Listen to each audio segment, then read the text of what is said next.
नमस्कार. 9:30च्या बातमीपत्रात मी आशुतोष सावे आपलं स्वागत करतो. सुरुवातीला एक नजर ठळक बातम्यांवर. जळगाव चाळीसगाव रस्त्यावर चिंचगव्हाण फाट्याजवळ एसटी बस टँकर अपघातामध्ये 19 जणांचा मृत्यू, 14 जण जखमी. शहरी भागांना नवीन चेहरा आणि ऊर्जा प्राप्त करून देणाऱ्या 3 महत्त्वाच्या योजनांचा पंतप्रधानांच्या हस्ते शुभारंभ. सत्तेच्या हव्यासापोटी देशावर आणीबाणी लादली गेली, त्यामुळे आणीबाणी हे देशातलं कृष्ण पर्व असल्याचं पंतप्रधानांचं प्रतिपादन. प्रचंड क्षमता आणि बुद्धिमत्ता असूनही केवळ द्रष्टेपणाच्या अभावामुळे शैक्षणिक क्षेत्रात आपण जागतिक दर्जाचं मानांकन प्राप्त करू शकत नाही, राष्ट्रपती प्रणव मुखर्जी. शालेय शिष्यवृत्ती परीक्षा आता 4थी आणि 7वी ऐवजी इयत्ता 5वी आणि 8वी मध्ये घेणार, शिक्षण मंत्री विनोद तावडे. कोल्हापूरमध्ये गर्भलिंग निदान केल्याप्रकरणी 3घांना अटक.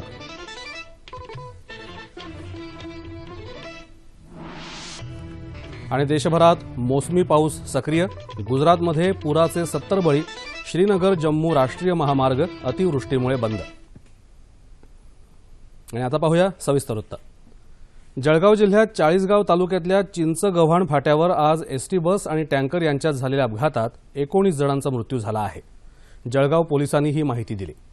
एसटी बस चाळीसगावहून सुरतला जात असताना चाळीसगाव धुळे मार्गावर हा अपघात झाला.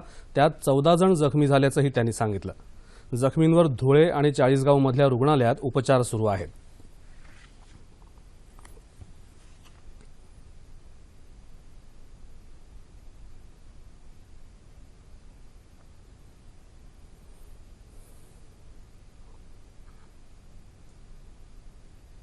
शहरी भागांना नवीन चेहरा आणि ऊर्जा प्राप्त करून देणाऱ्या 3 महत्त्वाच्या योजनांचा शुभारंभ पंतप्रधान नरेंद्र मोदी यांनी आज नवी दिल्ली इथं केला.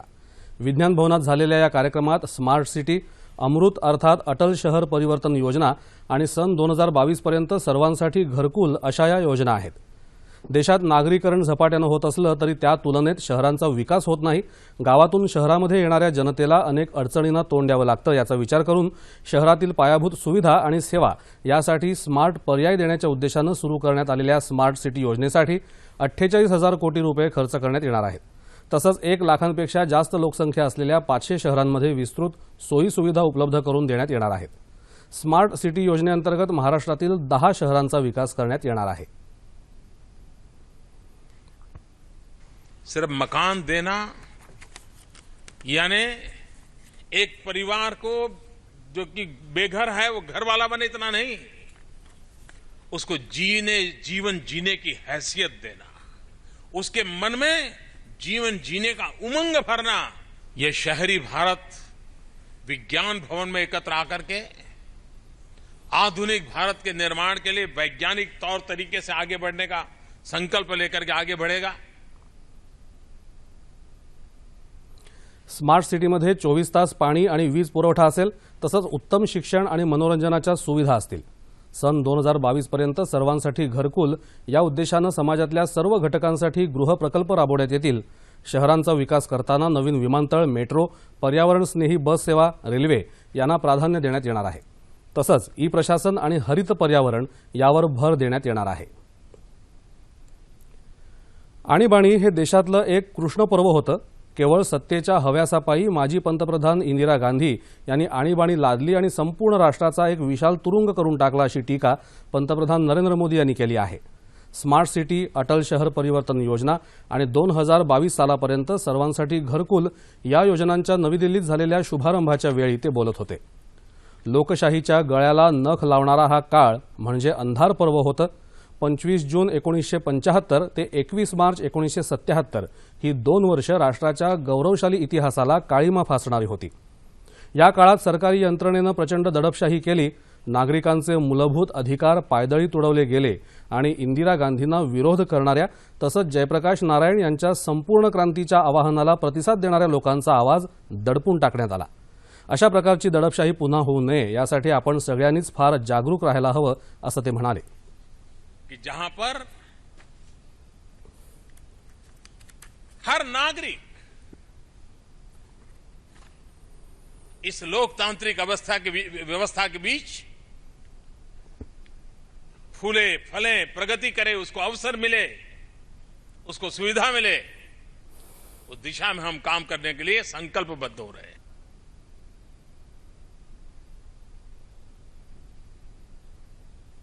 आणीबाणीला विरोध करून लोकशाहीच्या उन्नयनासाठी लढा देणाऱ्या वीरांचं आपल्याला कृतज्ञ स्मरण असायला हवं, असं पंतप्रधान म्हणाले। दरम्यान सुटाबुटातल्या केंद्र सरकारनं देशावर अघोषित आणीबाणी लादल्याची टीका काँग्रेसच्या प्रवक्त्या शोभा ओझा यांनी केली आहे। आज नवी दिल्लीत त्या पत्रकारांशी बोलत होत्या। पार्टी विथ अ डिफरन्स हे आपल्या पक्षाचं घोषवाक्य नको त्या अर्थानं हे खरे करून दाखवत आहेत, असं त्या म्हणाल्या। आणीबाणीला 40 वर्ष पूर्ण झाल्याच्या पार्श्वभूमीवर अधिक चर्चा करण्यासाठी राजकीय विश्लेषक अविनाश कोल्हे आज आपल्या स्टुडिओमध्ये आले आहेत।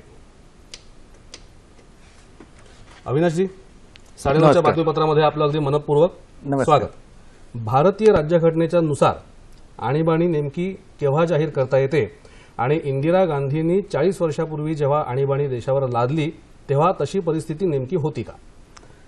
एक म्हणजे आणीबाणी सहसा परराष्ट्राने जेव्हा आपल्या देशावर हल्ला केला असतो तेव्हा लादण्याची पद्धत आहे। 62 साली लादली होती, 65 साली लादली होती। त्याच्याबरोबरच जेव्हा देशांतर्गत परिस्थिती हाताबाहेर जाते आणि सरकारला ती काबूत आणता येत नाही अशा परिस्थितीत सुद्धा अंतर्गत आणीबाणी लादता येते अशी तरतूद आपल्या घटनेमध्ये आहे। तिचा वापर करूनच इंदिरा गांधीने बरोबर 40 वर्षापूर्वी अंतर्गत आणीबाणी लादली होती, जी सुमारे 22 महिने चालली। बरं, जवळपास म्हणजे 2 वर्ष चालली। जवळपास 2 वर्ष चालली, बरोबर। भारतीय राज्यघटनेनुसार बघायला गेलं तर सामाजिक न्यायाच्या अनुषंगानं नागरिकांचे मूलभूत अधिकार हे अत्यंत एक महत्वाची बाब आहे, बरोबर। पण हे मूलभूत अधिकार नागरिकांचे निरंकुश सुद्धा नाहीत, तर याचा नेमका मथित अर्थ आपल्याला कसा लावता येईल? हे जे मूलभूत अधिकार आपल्याला दिलेले आहेत घटनेने, त्याच्याबरोबरच मूलभूत हक्क, मूलभूत कर्तव्य सुद्धा आहेत। त्याचा आपण सहसा विचार करत नाही। 50 साली जेव्हा घटना लागू झाली तेव्हा फक्त हक्क होते। त्याच्यानंतर 26 वर्षानंतर म्हणजे या आणीबाणीच्या काळामध्ये 42वी घटना दुरुस्ती संमत झाली, जी बरीच वादग्रस्त होती, हे खरं, पण त्यामध्ये काही सकारात्मक गोष्टी सुद्धा होत्या। त्यातलीच एक म्हणजे मूलभूत हक्क, मूलभूत कर्तव्य। अशा मूलभूत कर्तव्याची जवळजवळ 10-12 कर्तव्यांची यादी आहे। पण दुर्दैवाने आपल्या समाजात हक्काची जागरूकता जास्त आहे, कर्तव्याविषयी जवळजवळ कोणाला फारशी कल्पना नसते, ते जाणून घेण्याची इच्छा सुद्धा नसते। आता जर रस्त्याच्या माणसाला विचारलं की आपली मूलभूत कर्तव्य काय आहेत, तर त्याच्याविषयी त्याला अवाक्षर सुद्धा माहिती नसेल। पण हक्क म्हटल्यावर तो यादीच काढून बोलायला लागेल, इतके हक्क माझे हक्क आहेत म्हणून। अशा तऱ्हेने जर फक्त हक्काविषयी आग्रह धरत राहिला तर लोकशाही सारखे शासन व्यवस्था जिथे नागरिकांची जबाबदारी सुद्धा तितकीच मोठी असते, ती चालणं अवघडच असतं। म्हणून आपण कर्तव्याची जबाबदारी सुद्धा तेवढीच तीव्रपणे ठेवली। तुम्ही आता म्हणालात की लोकांना साधारणपणे कर्तव्य माहीत नसतात, ती त्यांनी जाणीव करून त्याची घेतली पाहिजे। तर मला वाटतं ह्या निमित्ताने आपण थोडंसं त्याचं बघूया, काय आहे नक्की कर्तव्य? म्हणजे असं की राष्ट्रध्वजाचा मान ठेवला पाहिजे, सार्वजनिक संपत्ती नासधूस करू नये, इतरांच्या भावना भडतील असं वागू नये, अशी एक मोठी यादी आहे। ती जवळजवळ प्रत्येक सरकारी कार्यालयामध्ये लावलेली असते, पण त्याच्याकडे आपण जवळजवळ कधीही बघत नाही। बरोबर। त्यामुळे होतं काय की नुसतं तुम्ही मूलभूत हक्काचा उल्लेख केला, मूलभूत हक्काच्या मागोभाग कर्तव्याची सुद्धा जाणीव असते। ती जर ठेवली नाही तर देशात गोंधळ होऊ शकतो। मग कदाचित सत्ताधाऱ्यांना परिस्थिती काबूत आणण्यासाठी असे अतिरेकी उपाययोजना कराव्या लागतात, त्याची परिस्थिती तेव्हा निर्माण झाली होती। बरोबर। जरा मूलभूत अधिकारांविषयी पण सांगा की जे अधिकार आपल्याला मूलभूत अधिकार म्हणून आहेत, आपण मगाशीच म्हटलं आपण की ते निरंकुश नसतात, तर ते निरंकुश नेमके कसे नाहीत?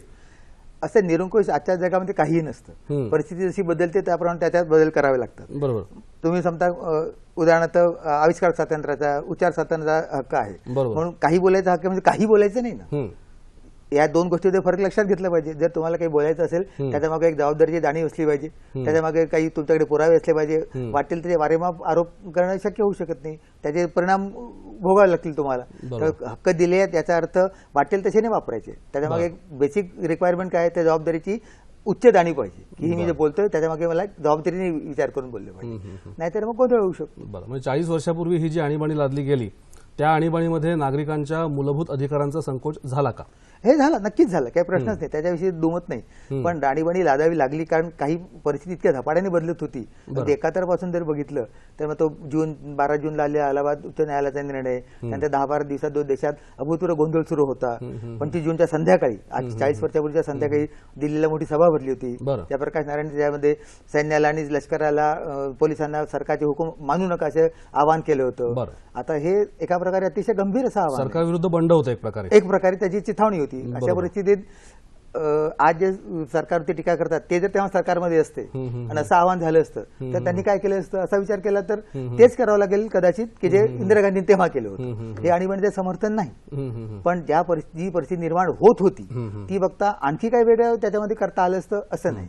इंदिरा गांधी राजीनामा मागत होते, त्यामुळे तुम्ही सर्वोच्च न्यायालयात गेलेले आहे, सर्वोच्च न्यायालयाचा निर्णय आल्यानंतर विचार करता येईल. विरोधी पक्षातले नेते आत्ताच्या आता राजीनामा द्या म्हणत होता, आता याच्यात कोणीही समजूतदारपणा दाखवला नाही, त्याच्यामुळे परिस्थिती हाताबाहेर जात जात जात शेवटी ही अवस्था आहे. बरं, ही आणीबाणी पूर्वीची परिस्थिती होती, पूर्वपीठिका झाली. बरोबर. आणीबाणी जाहीर केल्यानंतर ती 2 वर्ष होती, जवळपास 22 महिने तुम्ही आता मगाशी म्हणालात. बरोबर. तर ह्या 2 वर्षाच्या कालखंडाविषयी तुम्ही नेमकं काय सांगाल? म्हणजे याचे पडसाद नेमके कसे उमटले, याला विरोध कसा झाला, आपल्या महाराष्ट्रात त्याची परिस्थिती नेमकी कशी होती? सुरुवात काय झाली, सुरुवातीला कोणालाच अंदाज आला नाही की नेमकं काय होतं. जे राजकारणात होते, जे वृत्तपत्रांमध्ये होते त्यांना समजलं आणीबाणी आली म्हणजे नेमकं काय झालं. म्हणजे सर्वसामान्य माणसाला त्याच्या काही झळा तोपर्यंत पोहोचत नव्हत्या. बरं. उलट त्याला आनंदच होत होता की मंत्रालय वेळ सुरू होतोय, मंत्रालयात गेले की लोक खुर्चीवर बसलेले दिसत आहेत, कामं करतायत, ते म्हणाले की चांगलं आहे सगळं. पण जेव्हा आविष्कार साधण्यात गेलं, आपण हवं तसं बोलू शकत नाही, हवं ते जाऊ शकत नाही, आपल्यावर वॉच आहे कोणाचा, सरकारचे हेर फिरत आहेत, अचानक कोणाला तरी अटॅक होऊ शकते असं म्हटल्यानंतर त्याच्या विरुद्ध हळूहळू वातावरण तापत गेलं. आणि मग लोक सत्याग्रह करायला लागले. मग राजकीय पक्षांनी आवाहन केली. उत्तर भारतामध्ये जास्त प्रमाणात झाली, महाराष्ट्रामध्ये पण झाली. अनेक आमच्या विद्यार्थी, आमच्या काळातले विद्यार्थी नेते होते, ते निर्भय बनूचे पत्रक वाटून त्यांनी अटक करवून घेतली सरकारचा निषेध म्हणून, की आम्हाला असं सरकार नको जे आमच्या आविष्कार साधनाची बंधने नाही घालतं. त्यामुळे महाराष्ट्रामध्ये सुद्धा त्याला जोरदार विरोध झालाच, याच्याविषयी काही दुमत नाही. बरं, पण हे आणीबाणी लादण्यामागे इंदिरा गांधींचा राजकीय हेतू होता असं काही जणांचा आरोप आहे. ते जर मानलं तर त्यांचा हा राजकीय हेतू साध्य झाला असं म्हणता येईल का आणीबाणी लादल्यामुळे? याचं उत्तर हो आणि नाही असं दोन्ही आहे. बरं. म्हणजे ज्या दिवशी आणीबाणी लादली बराबर सगळ्यांना अटक झाली आणि परिस्थिती काबूत आली, एक प्रकारची देशात शांतता निर्माण झाली. पण 77 साली जेव्हा निवडणुका आल्या तेव्हा त्यांचा दारुण पराभव झाला. त्यामुळे ते सुरुवातीला जिंकल्यानंतर हरल्या. त्यामुळे त्यांचा हेतू सुरुवातीला साध्य झाला, नंतर हाताबाहेर परिस्थिती गेली.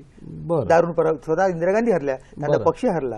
काँग्रेसच्या इतिहासात कधी नव्हती एवढी पडझड झाली तेव्हा. आता ती काँग्रेस सोडून द्या, आपण 77 सालच्या काँग्रेसचं बोलतो, पण त्याच्यामुळे ते दोन्ही तरी उत्तर देता येतं. अंशतः हरल्या, अंशतः जिंकले. अच्छा. बरं, तुम्ही आता म्हणता की निश्चित निष्कर्ष असा काही काढता येत नाही, म्हणजे आणीबाणी नेमकी चांगली म्हणावी का वाईट म्हणावी असं. पण बरेचसे जाणकार असं सांगतात, ज्यांनी तो पिरियड बघितलेला आहे, की आणीबाणीमुळे देशाला एक प्रकारची शिस्त लागते इन जनरल, किंवा त्या काळात लागली असं म्हटलं गेलं. त्याच्यात काही तथ्य आहे का? नाही, ते सांगितलं नाही. सुरुवातीला खरंच शिस्त होती, गाड्या व्यवस्थित सुरू होत्या, बसेस व्यवस्थित सुरू होत्या, विद्यार्थ्यांचे संप बंद झाले होते. हे असं शिस्तीचं वातावरण निर्माण झालं होतं, जे कुठल्याही हुकुमशाही देशामध्ये, हुकुमशाही राजवटीमध्ये होतच. पण त्यासाठी हुकुमशाही राजवट पाहिजे असं नाही. आता युरोपमध्ये शिस्तीचं वातावरण असतं, तिथे काही हुकुमशाही नाहीये. आपल्या विरोधाने आपल्या समाजात अजून कर्तव्याची जाणीव तीव्रपणे झालेली नाही. आपण अजूनही फक्त हक्कांसाठी भांडतो, कोणी कर्तव्यासाठी भांडताना दिसत नाही. जोपर्यंत हक्क आणि कर्तव्य एका नाण्याच्या दोन बाजू आहेत हे आपण पक्का लक्षात घेत नाही आणि त्यानुसार वागत नाही, तोपर्यंत आपल्याला लोकशाही देश म्हणून फार प्रगती करता येणार. बरं, हा सगळा प्रकार आहे आपण म्हणतो म्हणजे आणीबाणीची झळ पोहोचणं, आविष्कार स्वातंत्र्यावरती गदा येते, म्हणजे प्रत्यक्ष जी लोक त्या व्यासपीठावरती किंवा त्या कार्यक्षेत्रामध्ये काम करतात त्यांना तर ही झळ बसणार आहे. पण जो सामान्य माणूस आहे का, जो रोज सकाळी घराच्या बाहेर पडतो आपल्या पोटापाण्यासाठी आणि घरी परत येतो, तर त्याच्या ज्या काही मूलभूत गरजा आहेत, म्हणजे त्याचा प्रवास आहे, अन्न आहे, ह्या सगळ्या गोष्टी आहेत, ह्या मूलभूत गरजांवरती काही परिणाम झाला होता का? महागाई भडकली वगैरे असं? या तसं फार फरक झाला नव्हता. फरक सुरू झाला जेव्हा सरकारने कुटुंब नियोजनाचे कार्यक्रम सक्तीने राबवायला सुरुवात केली, तरुण पोरांना, म्हाताऱ्यांना घेऊन नसबंदीच्या शस्त्रक्रिया सुरू केल्या, मग त्याच्या विरुद्ध वातावरण तापत गेलं. कारण सामान्य माणसाच्या घरात ते आणीबाणीची दडपशाही तोपर्यंत याच्या विरुद्ध आवाज करता येत नव्हता. पोलिसांनी अटक केल्यानंतर मुलगा कुठे आहे माहिती नाही, कधी येईल माहिती नाही, कुठे आहे माहिती नाही. मग लोकांच्या लक्षात आलं की बापरे, हे काहीतरी वेगळं आहे. तोपर्यंत ते काही ज्यांना डायरेक्ट चटका बसत होता त्यांच्यापुरतीच आणीबाणी सीमित होती. पण नंतर जेव्हा सरकारने हे झोपड्या तोडायला सुरुवात केली, मग झोपड्यातल्या लोकांच्या लक्षात आलं की आता आपण दाद मागायची कुठे, आता पेपर नाही, न्यायपालिका नाही, विरोधी पक्ष नाहीत, सगळे नाहीये, म्हणजे आणीबाणी आहे, म्हणजे आपण गुलाम झालो, म्हणजे आपण हुकुमशाही, असे ती लाट चढत गेली. आणीबाणीचे काही दूरगामी असे राजकीय परिणाम झाले एकंदर केंद्रीय राजकारणात म्हणा किंवा राज्याच्या राजकारणात म्हणा? नाही, कसं की आपली लोकशाही मुळी तरुण आहे, 60-70 वर्ष झाली, तेव्हा तर 25-26 वर्षाचीच होती. त्यामुळे तो एक मोठा झटका बसला, त्याच्यातून प्रगल्भ झालो. परत होऊ देणार नाही याची आपण काळजी घेतो. आताच्या काळात तर आता सॅटेलाइट्स आहेत, न्यू चॅलेंज आहेत. 75 साली जे सहजपणे करता येत होतं सरकारला, आता तसं करता येणं शक्य नाही. शिवाय विरोधी पक्ष अनेक ठिकाणी सत्तेत आहेत. सरकार निरंकुश सत्ता सरकारकडे सुद्धा नाही कुठल्याच. आज सुद्धा अर्ध भारत वेगळ्या पक्षांच्या ताब्यात आहे. त्यामुळे जसं त्या काही होतं की काँग्रेसची सत्ता सगळीकडे होती, अगदी गल्लीपासून दिल्लीपर्यंत. त्या इंदिरा गांधी निरंकुश सत्ता वापरू शकत होते. आज तशी परिस्थिती नाही राहिली. त्यामुळे आता आणीबाणी परत येईल का अवघड आहे. पण आणीबाणी सदृश्य भीती निर्माण कधी होऊ शकते. अच्छा, तुम्ही म्हणताय की अशी परिस्थिती निर्माण तर होऊ शकते, पण आपण म्हणतो की prevention is better than cure. तर अशी परिस्थिती उद्भवूच नये यासाठी आपलं जे कार्यकारी मंडळ असतं, म्हणजे सरकार थोडक्यात आपण त्याला म्हणतो, कायदे मंडळ म्हणतो, की जिथे कायदे होतात, संसद आणि विधिमंडळ राज्यांची आणि न्याय व्यवस्था यांच्यामध्ये परस्पर समन्वय कसा असायला पाहिजे, त्यांनी कसा परस्पर समन्वय राखायला पाहिजे. नाही, या सगळ्यांच्या समोर एकच उद्दिष्ट असलं पाहिजे की जो तळागाळातला माणूस आहे त्याचा विकास होतोय का. जसं गांधीजी म्हणायचे की हे सगळे धोरण वगैरे ठीक आहे, यांनी त्या माणसाच्या आयुष्यात फरक पडणार आहे का, तर हे धोरण चांगलं, बरोबर, नाहीतर वाईट. बाकी सगळं मग ते सगळं तुमचं स्मार्ट प्रेझेंटेशन वगैरे याच्यात काही मला रस नाही. तोच विचार सतत डोळ्यापुढे ठेवला पाहिजे. या सगळ्यांनी तिघांनी मिळून जे काय कायदे आपण करतोय, जे काय धोरण आपण करतोय, यांनी तो जो गरीब माणूस झोपडीत राहतोय त्याच्या ज्याचं राहणीमान उंचावणार आहे का, तर तो धरून सांगेल. बरोबर, अशा तऱ्हेने जर समन्वय साधून काम केलं तर काही अवघड नाही. मला वाटतं सर, म्हणजे आपल्या ह्या संपूर्ण चर्चेचा म्हणा किंवा हा जो विषय आहे आणीबाणी, याचा निष्कर्ष आपल्याला थोडक्यात असा काढता येईल की सत्ताधाऱ्यांनी लोकशाहीची बूज राखली पाहिजे आणि सर्वसामान्य जनतेने म्हणजे देशातल्या नागरिकांनी स्वतःचे मूलभूत अधिकार त्याच्याबरोबर स्वतःची मूलभूत कर्तव्य पण जाणून घेतली पाहिजेत आणि त्या कर्तव्याचं पालन केलं पाहिजे. तर अशी परिस्थिती उद्भवू शकणार नाही. आपण आमच्या बातमीपत्रात आलात त्याबद्दल मनपूर्वक आभार. धन्यवाद. आता वळूया पुढच्या बातम्यांकडे. मुख्यमंत्री देवेंद्र फडणवीस यांनी आज नवी दिल्लीत पंतप्रधानांच्या निवासस्थानी जाऊन नाशिक इथं होणाऱ्या सिंहस्थ कुंभमेळ्याला उपस्थित राहण्यासाठी पंतप्रधान नरेंद्र मोदी यांना निमंत्रण दिलं. यावेळी जलसंपदा आणि नाशिकचे पालकमंत्री गिरीश महाजन, गृहनिर्माण मंत्री प्रकाश मेहता, गृहनिर्माण राज्यमंत्री रणजित पाटील उपस्थित होते. पुढच्या महिन्यात नाशिक इथं हा कुंभमेळा होत आहे.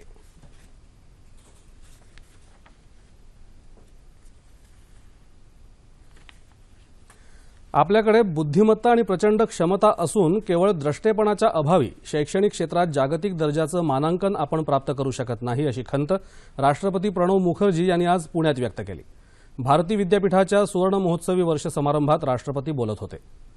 आपल्याकडील 2/3 लोकसंख्या व्यवसायाभिमुख कार्य करते, परंतु उर्वरित लोकसंख्येचा देशाच्या प्रगतीला हातभार कसा लावला जाऊ शकतो हा प्रश्न आहे. तक्षशिला आणि नालंदासारख्या विद्यापीठांचा आदर्श सर्व शिक्षण संस्थांनी घेतला पाहिजे, असंही राष्ट्रपतींनी यावेळी सांगितलं. राष्ट्राला मजबूत करण्यासाठी उत्तम शिक्षणाचा पाया असणं आवश्यक आहे. त्यामुळेच राज्य सरकार शिक्षण क्षेत्रात नवीन संकल्पना राबवत असल्याचं प्रतिपादन मुख्यमंत्री देवेंद्र फडणवीस यांनी यावेळी केलं. या समारंभाच्या अध्यक्षस्थानी राज्यपाल चे विद्यासागर राव होते. भारती विद्यापीठाचे संस्थापक पतंगराव कदम या कार्यक्रमाला उपस्थित होते. मन की बात या कार्यक्रमाअंतर्गत पंतप्रधान नरेंद्र मोदी 28 जूनला देशाच्या नागरिकांशी आकाशवाणीवरून थेट संवाद साधणार आहेत.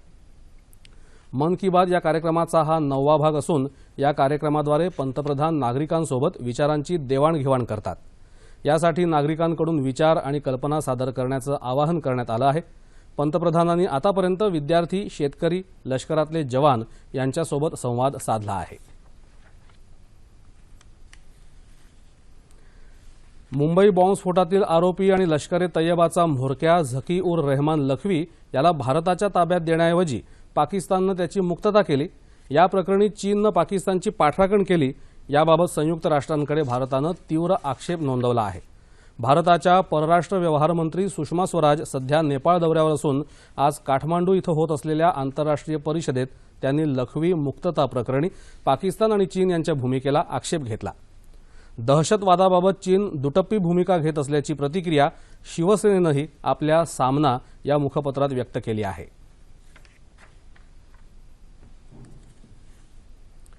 सर्वांना शिक्षणाचा अधिकार या कायद्यातील तरतुदी लक्षात घेऊन शालेय शिष्यवृत्ती परीक्षा आता इयत्ता 4थी आणि 7वी ऐवजी इयत्ता 5वी आणि 8वीतल्या विद्यार्थ्यांसाठी घेण्यात येणार आहे. राज्याचे शिक्षण मंत्री विनोद तावडे यांनी आज मुंबईत ही माहिती दिली. या निर्णयाची अंमलबजावणी 2016-17 या शैक्षणिक वर्षापासून होणार आहे. शिष्यवृत्ती परीक्षेच्या पद्धतीत आणि अभ्यासक्रमातही बदल करण्यात येणार असून त्यासाठी शिक्षण तज्ज्ञांची एक समिती नियुक्त करण्यात येणार आहे. या समितीच्या सूचनेनुसार परीक्षेची पद्धत आणि अभ्यासक्रम येत्या डिसेंबरपर्यंत निश्चित करण्यात येईल, असंही तावडे यांनी स्पष्ट केलं. राज्यात सरकार बदललं तरी जनतेचे प्रश्न काही सुटलेले नाहीत.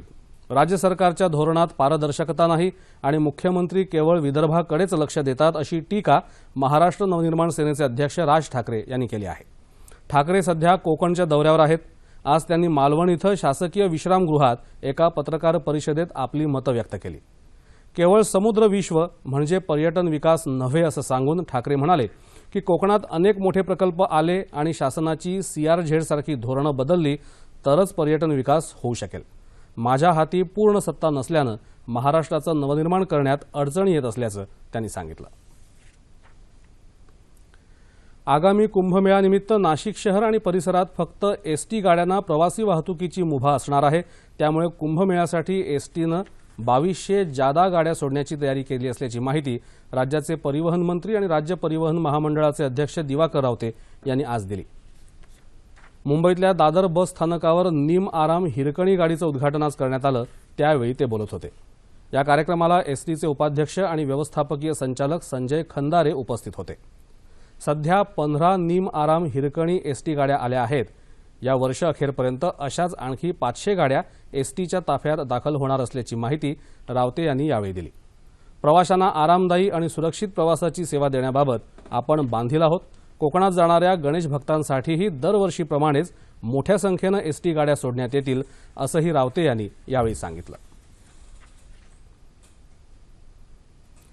राज्यात रेशन कार्ड अर्थात शिधा वाटप पत्रिकांना आधार कार्डशी जोडण्याची प्रक्रिया सुरू असून धान्य वाहतुकीत GPS पद्धतीचा वापर करणं आणि रेशन दुकानांवर बायोमेट्रिक बसवणं या बाबींची अंमलबजावणी लवकरच करण्यात येईल असं अन्न आणि नागरी पुरवठा तसंच ग्राहक संरक्षण मंत्री गिरीश बापट यांनी आज सांगितलं.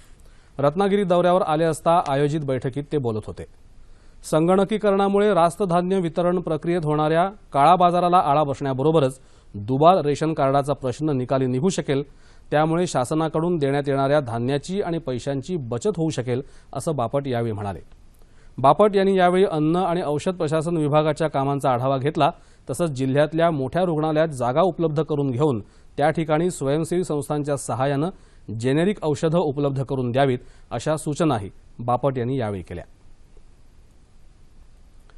बेगुमानपणे गाडी चालवून काही लोकांना चिरडल्याप्रकरणी सलमान खानवर सध्या खटला सुरू आहे. यावेळी उपस्थित असलेला प्रत्यक्ष साक्षीदार आणि सलमानचा पोलीस अंगरक्षक रवींद्र पाटील याचा मृत्यू संशयास्पद असल्याचा आरोप करत पुण्यातले कार्यकर्ते हेमंत पाटील यांनी या प्रकरणी आणखी एक याचिका मुंबई उच्च न्यायालयात दाखल केली आहे. रवींद्र पाटील याच्या संशयास्पद मृत्यूला सलमान आणि काही अज्ञात लोकांनी त्याला दिलेल्या धमक्या कारणीभूत होत्या असं स्पष्ट झालं आहे. त्यामुळे या प्रकरणाची राज्य सरकारनं आणि मुंबई पोलिसांनी तपासणी करावी अशी मागणी हेमंत पाटील यांनी आपल्या याचिकेत केली आहे. या याचिकेवरची सुनावणी आता लवकरच सुरू होईल. सांगली जिल्ह्यातल्या लेंगरे प्राथमिक आरोग्य केंद्राच्या बांधकामाचा आज आमदार अनिल बाबर यांच्या हस्ते शुभारंभ करण्यात आला. या आरोग्य केंद्रासाठी 3.5 कोटी रुपयांची तरतूद करण्यात आली असून 25,000 लोकांना या आरोग्य सुविधेचा लाभ होणार आहे. यापूर्वी या भागातील लोकांना आरोग्य सुविधेसाठी 30 किलोमीटर इतकं अंतर पार करावं लागत होतं. मात्र ही गैरसोय आता दूर होणार आहे.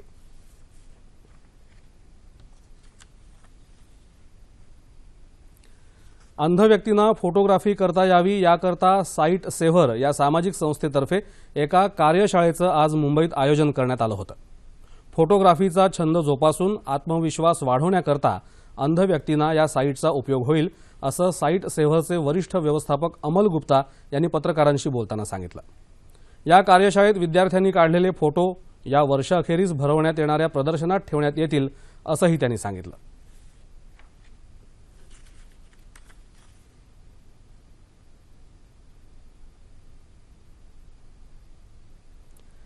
गर्भलिंग निदान चाचणी करणाऱ्या 2 डॉक्टरांसह एका व्यक्तीला आज कोल्हापुरातल्या जुना राजवाडा पोलिसांनी अटक केली. मोबाईल व्हॅनद्वारे ही टोळी गर्भलिंगाची चाचणी करत असल्याची माहिती पोलिसांना मिळताच ही कारवाई करण्यात आली. या टोळीकडून एक आलिशान कार, सोनोग्राफी मशीन असा एकूण 40 लाख रुपयांचा मुद्देमाल पोलिसांनी जप्त केला आहे. हिंदूराव पोवार आणि हर्षद नाईक या डॉक्टरांसह कार चालक सुशांत दळवी यांना अटक करण्यात आली आहे. कोल्हापुरातल्या शाहू स्मारक भवन इथं राजर्षी शाहू छत्रपती मेमोरियल ट्रस्टच्या वतीनं काल राजर्षी शाहू व्याख्यानमालेचं आयोजन करण्यात आलं होतं. छत्रपती शिवाजी महाराज हे चारित्र्यसंपन्न राष्ट्रीय नेतृत्व होतं. त्यांनी सामाजिक ऐक्यातून निर्माण केलेलं स्वराज्य फक्त हिंदूंचं नसून सर्व हिंदुस्थानचं व्हावं असा त्यांचा दृष्टिकोन होता, असं प्रतिपादन नाबार्डचे माजी अध्यक्ष डॉक्टर यशवंत थोरात यांनी कोल्हापुरात केलं. छत्रपती शिवाजी महाराज एक राष्ट्रीय नेतृत्व या विषयावर ते बोलत होते. ज्येष्ठ इतिहास संशोधक डॉक्टर जयसिंग पवार, डॉक्टर अशोक चौसाळकर आदी मान्यवर यावेळी उपस्थित होते. हवामान. दिल्ली, उत्तराखंड, गुजरात आणि राजस्थानमध्ये पाऊस पडत असून गुजरातमध्ये सौराष्ट्राच्या सागरी किनाऱ्यावर अरबी समुद्रात निर्माण झालेल्या कमी दाबाच्या पट्ट्यामुळे मुसळधार पाऊस पडून त्यामध्ये 70 जणांचा मृत्यू झाला आहे. राजकोट जिल्ह्यात गोंडल आणि अमरेलीमध्ये आपत्ती व्यवस्थापनाचं काम जोरात सुरू आहे. तसंच राष्ट्रीय आपत्ती नियंत्रण, व्यवस्थापन आणि वायुदलाची 2 हेलिकॉप्टर्सही मदत कार्यात सक्रिय आहेत. दक्षिण काश्मीरमध्येही सातत्यानं पाऊस पडत असून पूरसदृश परिस्थिती निर्माण झाली आहे. झेलम नदीनंही धोक्याची पातळी ओलांडली आहे, तर अनंतनाग आणि पुलवामा जिल्ह्याला सावधानतेचा इशारा दिला आहे. या क्षेत्रात येत्या 24 तासात मुसळधार पाऊस पडेल असा अंदाज हवामान विभागानं वर्तवला आहे. जम्मू काश्मीरमध्ये होणाऱ्या मुसळधार पावसामुळे भूस्खलनाच्या घटना होत असून काश्मीर लडाखला जोडणारा श्रीनगर जम्मू राष्ट्रीय महामार्ग आज बंद ठेवण्यात आला आहे. राज्यात काल विदर्भात काही ठिकाणी अतिवृष्टी झाली, तर मध्य महाराष्ट्रात तुरळक ठिकाणी जोरदार पाऊस पडला. येत्या 48 तासात कोकण आणि गोव्यात तुरळक ठिकाणी मुसळधार पाऊस, तर विदर्भ आणि मराठवाड्यात काही ठिकाणी पाऊस पडण्याची शक्यता हवामान विभागानं वर्तवली आहे. शेवटी तापमान अंश सेल्सिअसमध्ये. मुंबई कमाल 32, किमान 27 अंश सेल्सिअस. नागपूर 34, 24. पुणे 29, 23. औरंगाबाद 31, 24. नाशिक 29, 23. कोल्हापूर 29, 22. रत्नागिरी 31, 25. सोलापूर 35, 24. आणि अमरावती कमाल 34 आणि किमान 25 अंश सेल्सिअस. आणि शेवटी ठळक बातम्या पुन्हा एकदा. जळगाव चाळीसगाव रस्त्यावर चिंचगव्हाण फाट्याजवळ एसटी बस टँकर अपघातामध्ये 19 जणांचा मृत्यू, 14 जण जखमी. शहरी भागांना नवीन चेहरा आणि ऊर्जा प्राप्त करून देणाऱ्या 3 महत्त्वाच्या योजनांचा पंतप्रधानांच्या हस्ते शुभारंभ. सत्तेच्या हव्यासापोटी देशावर आणीबाणी लादली गेली, त्यामुळे आणीबाणी हे देशातलं कृष्ण पर्व असल्याचं पंतप्रधानांचं प्रतिपादन.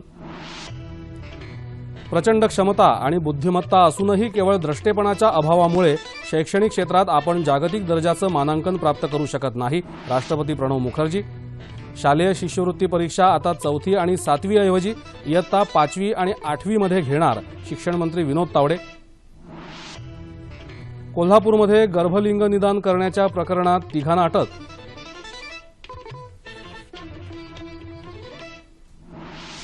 आणि देशभरात मोसमी पाऊस सक्रिय, गुजरातमध्ये पुराचे 70 बळी, श्रीनगर जम्मू राष्ट्रीय महामार्ग अतिवृष्टीमुळे बंद. याबरोबरच हे बातमीपत्र संपलं. तेव्हा पुन्हा भेटूया उद्या सकाळी 8:30 वाजता सह्याद्री वाहिनीवर. नमस्कार.